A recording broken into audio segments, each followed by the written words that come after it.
Assalamualaikum warahmatullahi wabarakatuh. Perkenalkan nama saya Ikhlas Panda Tanjung. Saya sebagai siswa Pekmen Batch 9 untuk kelas IML. Pada kesempatan kali ini saya akan memaparkan proyek saya yang berjudul Unlocking Solution Addressing Fragmented Public Policy and Accountability Challenge in Decentralized Indonesia untuk LinkedIn and Vice Trade Driven Retrieve and General Approach atau RAG. Jadi pada kesempatan kali ini saya akan memaparkan terkait dengan penggunaan modul NLP, yaitu LangChain dan PACE, uh, terutama untuk konsep RAG, di mana di sini untuk konsep question answering untuk mendapatkan insight dari sebuah tulisan seperti itu. Jadi saya mulai dari latar belakangnya. uh, Transisi di Indonesia menuju negara yang memiliki uh, governance secara desentralisasi ini memiliki dampak yang signifikan secara political landscape, di mana terdapat pembagian distribusi kekuasaan seperti itu. Jadi di sini saya akan mencoba untuk mendirive atau mengambil insight dari sebuah dokumen, di mana dokumen tersebut merupakan jurnal yang kita akan coba untuk gali menggunakan question answering LangChain dan Faiz untuk uh, mendapatkan insight terkait proses policy making yang terjadi di Indonesia. Jadi konsep desentralisasi di Indonesia sendiri sudah diinisiasi pada akhir di 1990 atau tepatnya di 1998, di mana di situ terdapat banyak fragmentasi secara policy making, sehingga kita perlu untuk melihat lebih dalam menggunakan uh, pola pikir atau point of view dari sang penulis jurnal tersebut seperti itu. Jadi di sini seperti yang bisa kita lihat selanjutnya untuk objektifnya. Jadi objektif dari proyek ini adalah mengevaluasi current landscape terkait fragmentasi public policy yang terjadi di Indonesia ya, khususnya setelah terdapat pembagian kekuasaan dari Orde Baru ke reformasi seperti itu. Lalu selanjutnya adalah memahami konsep dari LangChain dan PAIS teknologi, di mana di sini merupakan konsep NLP untuk mendapatkan question answering seperti itu. Lalu selanjutnya adalah mendevelop metodologi, di mana di sini kita mendevelop metodologi menggunakan LangChain, PAIS, dan RAG approach ya, di mana di sini konteksnya adalah policy making dari Republik kita di Indonesia seperti itu. Lalu selanjutnya untuk implementasi case study, tadi yang sudah saya infokan, kita memberikan relevant information berupa jurnal yang nanti akan kita bahas. Lalu uh, menilai impact dan visibility-nya terhadap teknologi ini untuk nantinya bisa dikembangkan untuk penggunaan dokumen-dokumen lain, di mana nanti akan lebih mempermudah kita untuk menelaah dari segi dokumen dan juga uh, penggalian insight dari sebuah dokumen seperti itu. Lalu selanjutnya adalah provide recommendation, di mana diharapkan menggunakan modul ini kita bisa memberikan rekomendasi baik kepada policy makers, kepada governments, atau stakeholder lain yang berkaitan dengan proyek ini, di mana nanti diharapkan LangChain dan Vice ini bisa digunakan untuk mengekstrak dokumen, baik itu dari segi policy making atau dari sektor lainnya seperti itu. Dan ini selanjutnya kita masuk ke dataset. Jadi dataset yang saya gunakan adalah sebuah jurnal yang berjudul Serving the Political Parties, Issue of Fragmented Policy, Public Policy and Accountability in Decentralized Indonesia oleh Bapak Wahyudi Kumorotomo.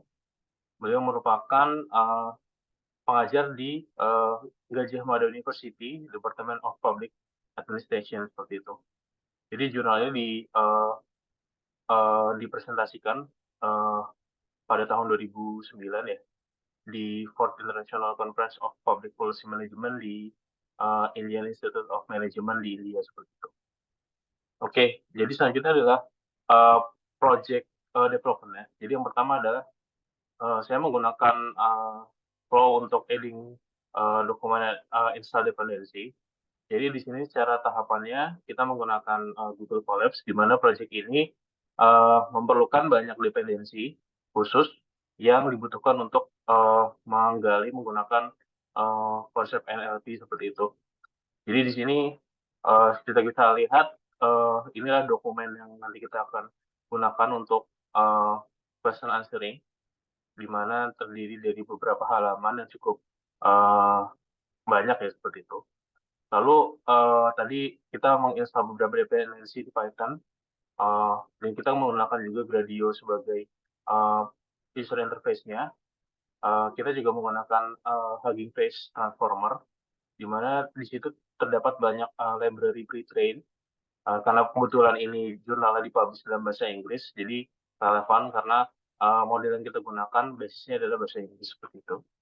Lalu untuk Paisnya sendiri, ini library sudah dioptimas ya untuk similarity search dan clustering seperti itu.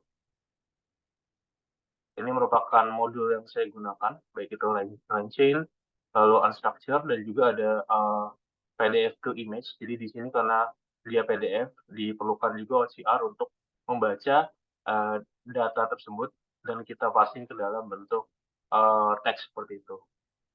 Ada juga PyPDF, dan Transformers, unstructured PyTesseract, ada Hugging Face juga untuk mengambil model pre-train-nya, dan lain sebagainya seperti itu.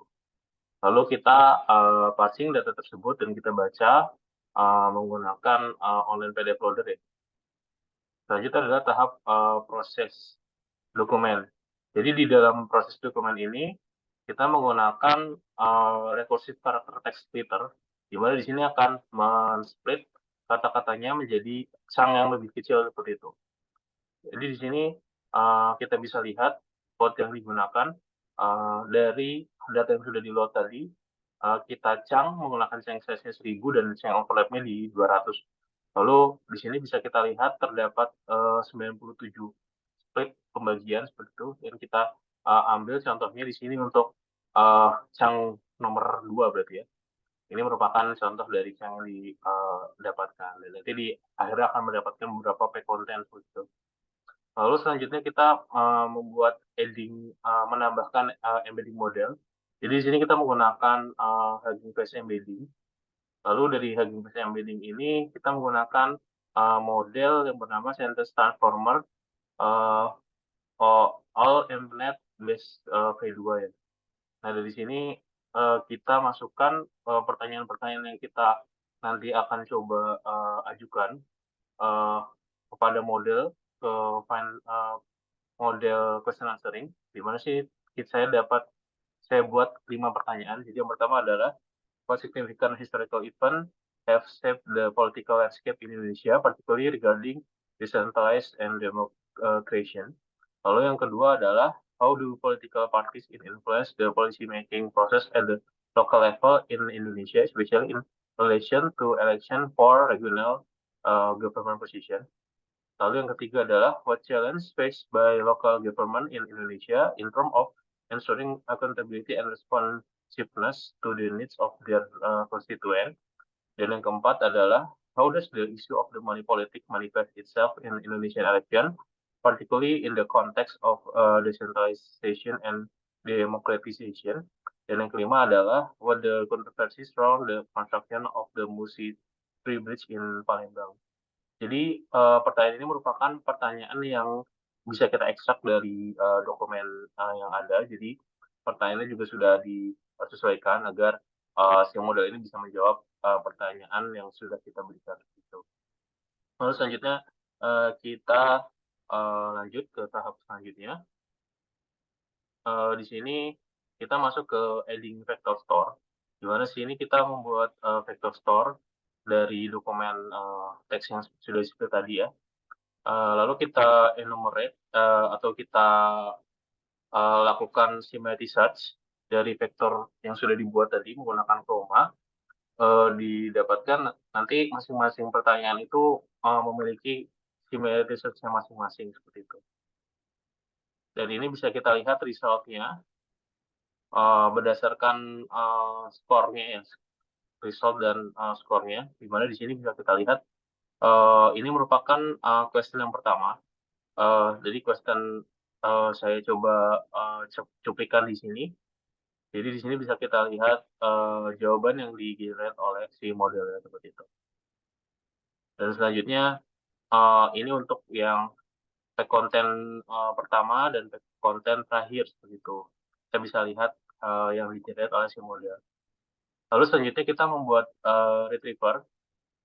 Ini merupakan step yang cukup krusial ya, di mana di sini untuk mendapatkan efisiensi dan akurasi yang relevan terhadap dokumen berdasarkan similarity yang nanti kita dapatkan dari query-nya seperti itu. Jadi kita masukkan fungsi vector DB tadi dari vector source yang kita dapatkan ke retriever, di mana nanti di sini kita lakukan iterasi untuk semua pertanyaan yang ada, dan nanti kita akan dapatkan jawabannya seperti itu. Di mana kita menggunakan nilai short quark-nya K-nya di 10, di mana dia akan memberikan 10 similar dokumen untuk setiap query yang kita bikin seperti itu. Oke, selanjutnya adalah menambahkan language model as generator. Jadi di sini kita menggunakan Hugging Face, di mana di sini kita masukkan dulu token Hugging Face-nya, lalu kita menggunakan Hugging Face Hook untuk model LLM-nya. Kita masukkan berdasarkan repo yang ada, Miss Tralai. Di sini dengan token maksimal kita batasi 1000, dengan teksnya adalah untuk mengenerate teks gitu, teks generation seperti itu. Ini bisa kita lihat juga, kita bisa menggunakan help untuk melihat fungsi dari metode yang ada seperti itu. Selanjutnya kita melakukan query, di mana di sini kita memanggil from template dari LangChain ya.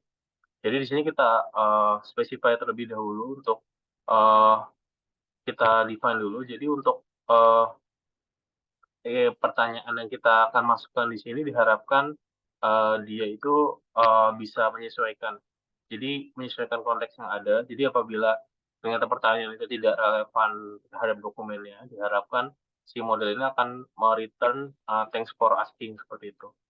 Lalu kita buat prompt template-nya, kita masukkan, di mana kita memberikan contoh ini custom rect prompt-nya, dan selanjutnya kita define terkait standar output parser dan runnable pass-through-nya. Di sini kita buat formattingnya dulu untuk dokumen pack content yang tadi sudah kita buat.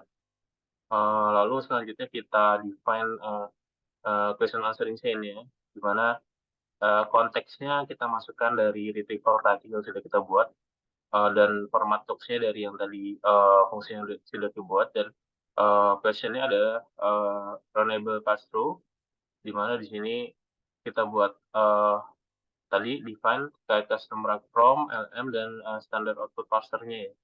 Terus setelah itu kita invoke untuk LM function LM-nya. Nanti kita iterasi untuk semua pertanyaannya seperti itu. Lalu ini saya berikan contoh untuk satu ya, masing-masing jawabannya di sini bisa kita lihat masing-masing memiliki jawabannya masing-masing ya, seperti itu. Lalu selanjutnya ya bisa dilihat di sini penjelasannya terkait konteks dan question retrieval, lalu prompt generation. Tadi sudah kita format konteksnya dan juga language model inference-nya. Tadi kita menggunakan str output parser ya. Oke, selanjutnya di sini kita coba menggunakan KAIS ya. Di mana di sini step-stepnya adalah pertama kita melakukan text splitting tadi sama menggunakan recursive character text splitter. Di mana di sini kita menggunakan chunk size 10 dan overlap 2 lebih kecil. Lalu setup open API key dulu untuk memanggil model. Lalu kita membuat evidence generation menggunakan Hugging Face ya. Jadi menggunakan model yang sama. Lalu kita membuat vector store creation. Mungkin ini tahap yang berbeda ya. Jadi vektor store cache yang dibuat oleh Facebook Asymmetric Search ini, Faiz ini akan mengindeks dan men-store dokumen embedding yang tergenerate of Hugging Face model seperti itu. Lalu selanjutnya untuk mendapatkan query yang relevan. Lalu kita setup model language ya. Tadi kita sebelumnya menggunakan all mnet base ya. Di sini kita menggunakan Google Plan Text XSL ya. Lalu selanjutnya kita mengkonstruk retrieval-nya ya, retrieval RAG-nya. Di mana di sini retrieval QA-nya kita ambil dulu menggunakan model yang tadi sudah di-define dan kita combine untuk mendapatkan respon user query yang tadi sudah kita define seperti itu. Lalu selanjutnya kita buat video interface, di mana di sini membuat interface seperti chatbot, di mana si user bisa memberikan inputan dan nanti akan memberikan output jawaban yang seperti itu. Bisa dilihat seperti ini. Ini merupakan contoh text box yang dibuat dan pertanyaannya, dan ini merupakan output jawabannya. Oke, selanjutnya masuk ke algorithm implementation dan filter box. Jadi di sini step-stepnya adalah untuk feature box-nya yang sudah kita laksanakan tadi, desain pipeline text processing, terus document visual using PAIS, dan text generation menggunakan language model ya. Tadi kita spread model text splitter menghasilkan beberapa chunk, lalu menggunakan ancient komponen dari Hugging Face untuk generate jawaban seperti itu. Selanjutnya yang bisa kita lakukan adalah melakukan hyperparameter selection, di mana untuk embedding model sendiri bisa menggunakan transformer base seperti BERT, Roberta, dan Mnet ya. Lalu dimensionality-nya di mana embedding dimensional mungkin nanti akan bisa di-tuning untuk membalance model complexity dan quality-nya seperti itu. Lalu untuk vector store-nya, PAI sendiri, kita bisa mengekspor indexing algoritma yang berbeda seperti IPF, PQ, dan HNSW untuk mengoptimize searching query-nya ya. Distance matrix-nya juga bisa menggunakan quotient similarity, equilibrium, atau inner product similarity. Tadi kita menggunakan default ya. Lalu untuk language modelnya, kita bisa menggunakan pre-trained language yang lain seperti T5, GPT, dan BERT. Lalu untuk temperaturnya bisa ditune juga untuk menghasilkan kira-kira perbedaan dari diversity generated text-nya seperti itu ya. Dan tadi maksimum rank atau token yang bisa di-generate bisa kita define juga. Lalu eksperimental setup-nya, kita bisa menggunakan split menjadi data train, data validation, dan data test. Lalu define evaluation metric-nya yang cocok ya. Dan juga men-setup eksperimentasi framework-nya ya, berdasarkan berbagai hyperparameter yang dikonfigurasikan seperti itu. Lalu selanjutnya untuk hyperparameter tuning sendiri menggunakan grid random search, atau Bayesian optimization. Lalu kita perform cross validation untuk mengevaluasi modelnya dan monitoring performance model di validasinya. Gitu. Untuk eksperimentasinya kita eksperimentasi tadi hyperparameternya yang ada, kita lakukan analisa untuk setiap hyperparameternya, kita lihat extract of-nya untuk complexity modelnya, dan mendapatkan hyperparameter yang terbaik seperti itu. Lalu selanjutnya kita buat reporting, lalu rekomendasi untuk mengoptimasi model, dan kita infokan kepada stakeholder yang terkait seperti itu. Jadi mungkin itu feature works yang bisa digunakan. Jadi di sini batasan kita hanya sampai untuk mengenerate teks berdasarkan tadi pertanyaan dari yang sudah kita define bersama tadi. Mungkin demikian pemaparan dari saya. Terima kasih. Apabila ada pertanyaan silahkan diajukan ke kolom komentar atau menggunakan email saya. Apabila ada kesalahan mohon dimaafkan. Wabillahi taufiq wal hidayah. Wassalamualaikum warahmatullahi wabarakatuh.